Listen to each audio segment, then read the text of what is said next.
वह एक अनुभवी शिकारी था जिसने कई लड़ाइयाँ लड़ी थीं, लेकिन जब भालू ने अचानक पीछे से झपटा तो उसे गोली चलाने का मौका ही नहीं मिला और इतने बड़े जानवर का सामना करते हुए उसकी सारी शिकार की कलाएं बेकार हो गयी।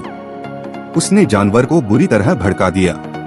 तेज दर्द ने उसकी सारी ताकत छीन ली और वह कराह भी नहीं पा रहा था।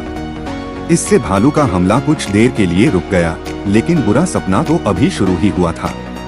भालू ने उसके सिर पर पैर रखा। हालांकि उसकी खोपड़ी कुचली जाने वाली थी, फिर भी वह हिलने की हिम्मत नहीं जुटा सका। काफी संघर्ष के बाद भालू को लगा कि शिकार मर चुका है और वह पास ही खड़े लड़के की ओर मुड़ गया। शिकारी ने मौका पाकर अपनी राइफल उठाई, लेकिन पुरानी बंदूक की कमजोर मारक क्षमता भालू की पीठ के कवच को भेद नहीं पाई। गुस्से में भालू फिर से उस पर पागलपन से झपटा। बेहिसाब यातनाओं ने उसे बेहोश कर दिया और आखिरकार गंभीर चोट के कारण भालू ने हमला करना बंद कर दिया। तब उसने मौका पाकर खंजर उठाया। कई बार उस पर खंजर घूमा।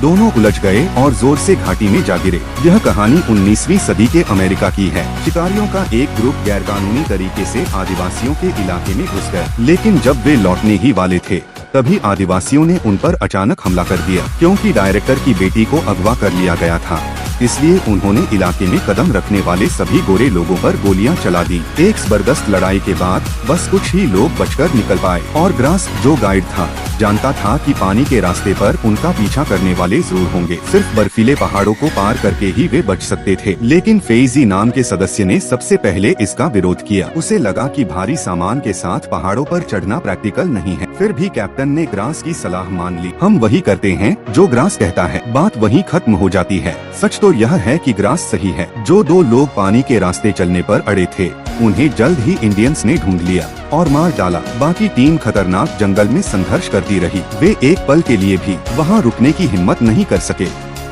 लेकिन एक दिन जब ग्रास इलाके का जायजा ले रहा था, तो वह गलती से एक नर भालू के इलाके में घुस गया। इस तरह वह दुखद घटना शुरू हुई। जब टीम के साथी वहां पहुंचे, तो उनके सामने का दृश्य बहुत भयानक था। उन्होंने ग्रास के शरीर को टांके लगाए। वह दर्द में था। जब तक उसकी हड्डियां नहीं टूटी, वह पूरी तरह मर चुका था। क्योंकि वे एक जगह ज्यादा देर तक नहीं रुक सकते थे, इसलिए उन्हें ग्रास को स्ट्रेचर पर ले जाना पड़ा। लेकिन खड़ी बर्फीली पहाड़ी के सामने मरते हुए उस आदमी को सुरक्षित बाहर निकालना पूरी टीम के लिए एक बड़ी मुसीबत बन गया। लेकिन कप्तान उसे मार नहीं सका। वह बूढ़ा आदमी ग्रास के साथ सफर के आखिर तक रहा। ग्रास के बेटे और एक दयालु सदस्य ने रुकने का फैसला किया और एक पैसा भी नहीं लिया। और लालची ब्रिजर ने $300 पाने के लिए यह काम किया। इसके बाद वे तीनों लंबे समय तक पहरा देते रहे। लेकिन अगले दिन दो युवक मछली पकड़ने चले गए। कैंप में सिर्फ ब्रिजर बचा था। आखिरकार उसने अपना छलावरण वाला मुखौटा उतारा और ग्रास को उसने अपने कपड़ों से उसका दम घोंट दिया। ठीक उसी अहम पल पर ग्रास का बेटा दौड़कर वहां पहुंचा, लेकिन ब्रिजर उससे भी तेज था। एक चाकू उस नौजवान के शरीर में घुस गया। ग्रास का दिल टूट गया। उसने अपने बेटे को मरते हुए देखा, लेकिन भालू के हमले से गला बुरी तरह जख्मी होने की वजह से वह बस हल्की सी चीख ही निकाल पाया और फिर उसने जिंदा ग्रास को कीचड़ में दफना दिया। उसने उसे मरने के लिए छोड़ दिया। पता नहीं कितना समय लगा। ग्रास कीचड़ से बाहर निकलने के लिए संघर्ष कर रहा था। वह अपने टूटे हुए शरीर वाले बेटे के पास रेंग कर गया। अपने बेटे को मरते देख वह शरीर पर झुक गया और सो गया। जब वह फिर जागा तो उसे एहसास हुआ कि वह बैठकर इंतजार नहीं कर सकता। अपने बेटे को अलविदा कहने के बाद उसने जो कुछ ले सकता था लिया और जीवित रहने के लिए निकल पड़ा। जीवित रहने के लिए उसने सड़ी हुई गाय के शरीर से अस्थि मज्जा निकाल ली। हालांकि उसका दिल टूट गया था, फिर भी वह उसे निगलने के लिए मजबूर था। हालांकि वह गंभीर रूप से घायल था और उसे अकेले ही जीवित रहना था। यहाँ तक कि पानी पीना भी बेहद मुश्किल था। उसके गले से खून से सना ठंडा पानी निकल रहा था। दर्द से उसका दम घुटने लगा। गलती से बारूद उसकी गर्दन और गले पर गिर गया और उसने सूखी घास से उसमें आग लगा दी। अगले कुछ दिनों तक उसने मरे हुए पक्षी और घास खाई। जब भारतीय उसका पीछा कर रहे थे, तो वह बिना किसी झिझक के ठंडी नदी में कूद गया। एक लकड़ी के लट्ठे के सहारे वह चमत्कारिक रूप से किनारे तक पहुंच गया। किनारे पर पहुंचकर उसने तुरंत आग जलाकर खुद को गर्म किया। मछली पकड़ने के बाद उसने उसे सीधे निगल लिया। समय बीतने के साथ वह लकड़ी की एक छड़ी के सहारे मुश्किल से खड़ा हो पा रहा था और एक ऊंची जगह पर चढ़ गया। उसने दूर भेड़ियों के झुंड को मवेशियों पर हमला करते देखा। उसने केवल यही प्रार्थना की कि उसे कुछ भोजन मिल जाए। आधी रात को उसने भेड़ियों के झुंड को भागते देखा। पता चला कि वह एक भारतीय था जिसने उन्हें भगाया था। जब ग्लास आगे बढ़ा और उस पर निशाना साधा तो उसने अपने हाथ ऊपर उठाए और घुटने टेक दिए, यह दिखाने के लिए कि उसके मन में कोई दुर्भावना नहीं है। उसी समय दूसरे पक्ष ने उदारतापूर्वक उसे कच्चे गोमांस का एक टुकड़ा दिया। वास्तव में ये शाकाहारी था।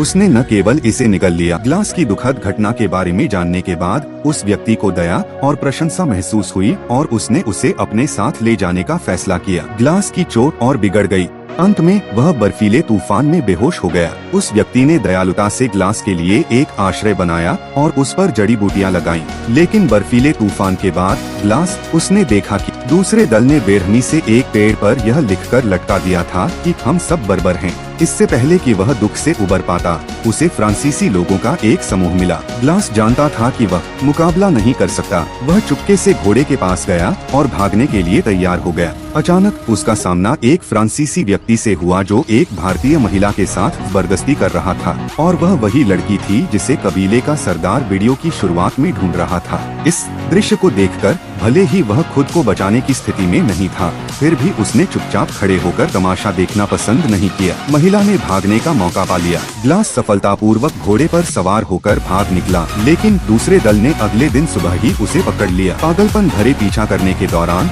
वह एक चट्टान के किनारे तक पहुंच गया। अंत में सब लोग घोड़े के साथ चट्टान से नीचे गिर गए। किस्मत से घनी शाखाओं गिरने की रफ्तार को धीमा कर दिया। दुर्भाग्य से घोड़ा वहीं मर गया। इसी समय बर्फीला तूफान फिर से आ गया। ठंड से मरने से बचने के लिए ग्लास के पास घोड़े का पेट फाड़ने के अलावा कोई चारा नहीं था। उसने गर्म अंदरूनी अंगों को बाहर निकाला और खून से सने घोड़े के पेट में घुस गया। अगली सुबह खून से लथपथ ग्लास उसमें से बाहर निकला। इस पल उसने इस बंजर जमीन पर सचमुच एक नया जीवन पाया। फिर उसने अपना सामान समेटा और बदला लेने के लिए फिर से निकल पड़ा। अगले दिन रात तक खोज दल को उसके ठिकाने का पता चल गया। ग्लास को देखकर सब हैरान रह गए। उसका जीवित रहना किसी चमत्कार से कम नहीं था। फिर ग्राम ने फैजी की सच्चाई कैप्टन को बताई तो कैप्टन गुस्से से भर गया और उसे गिरफ्तार करने तुरंत कैंप लौट गया।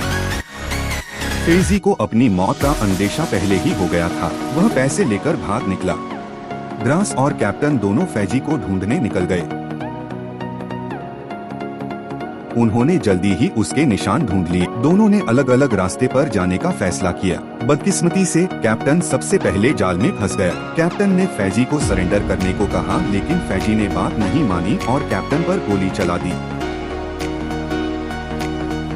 गोली की आवाज सुनकर ग्लास उस जगह पहुंचा और देखा कि कैप्टन का सिर कटा हुआ था। सिर काटना भारतीयों के लिए युद्ध और बहादुरी का प्रतीक है। फैजी भारतीयों के प्रति गोरे लोगों के डर का फायदा उठाकर नकली सीन बनाना चाहता था ताकि पीछा करने वाले पीछे हट जाएं। लेकिन यह छोटी सी चाल अनुभवी ग्लास को बेवकूफ नहीं बना सकती थी।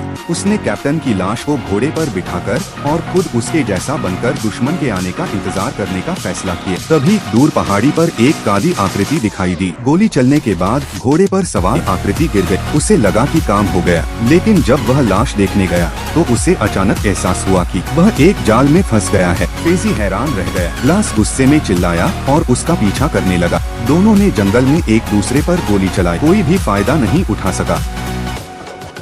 घबराहट में फैजी फिसल गया और ढलान से नीचे लुढ़क गया। ग्लास उसके पीछे गया और नीचे गिर गया।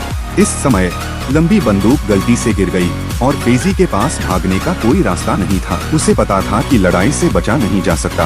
ग्लास गुस्से में चिल्लाया। उसने जंग लगी कुल्हाड़ी उठाई और बाहर की ओर दौड़ा। आखिरकार फैजी ने अपना खंजर निकाला और लड़ाई की। दोनों बर्फ में एक दूसरे के बहुत करीब थे।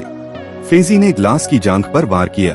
ग्लास की युद्ध कुल्हाड़ी भी लगी, लेकिन कान कट जाने के बाद भी ग्लास जरा भी पीछे नहीं हटा। उसने फैजी के पेट में चाकू घोंपने की पूरी कोशिश की। आखिरकार ग्लास लड़ाई जीत गया। उसने फैजी को नदी में धकेल दिया और भारतीयों के हाथों उस अपराध का अंत कर दिया। इस धक्के ने न सिर्फ नफरत को खत्म किया, बल्कि उसे भी आजाद कर दिया। और उन आदिवासियों ने ग्लास से लड़ाई नहीं की, बल्कि वे घोड़ों पर ही बैठे रहे। वह सरदार की बेटी थी जिसे ग्लास ने फ्रांसीसियों के चंगुल से बचाया था। यह कर्मों का चक्र था। इस बेरहम और खतरनाक जंगल में ग्लास ने जो एकमात्र अच्छी चीज शुरू की थी, उसने आखिरकार अपनी जिंदगी बचाने के लिए संघर्ष किया।